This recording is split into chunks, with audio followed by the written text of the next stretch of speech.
pubis. Son pénis s'est mis à grandir et rapetisser, et puis quelque chose de gluant en est sorti. Qu'est-ce que ça veut dire, ça?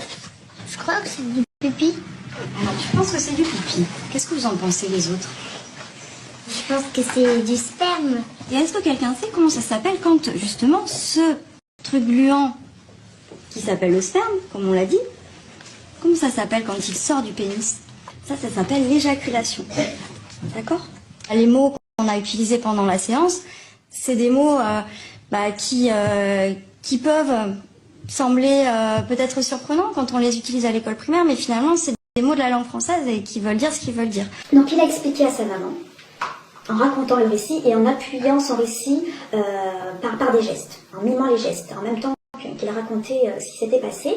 Et donc il a bien expliqué à la maman que la maîtresse avait baissé son pantalon, qu'il y avait également la présence d'une autre petite fille à qui on avait également baissé le pantalon, et qu'on avait demandé à la petite fille, enfin la maîtresse a demandé à la petite fille de toucher ses parties génitales, et au petit garçon de toucher les parties génitales de la petite fille, et ensuite de se faire des bisous, chose qu'ils ont fait.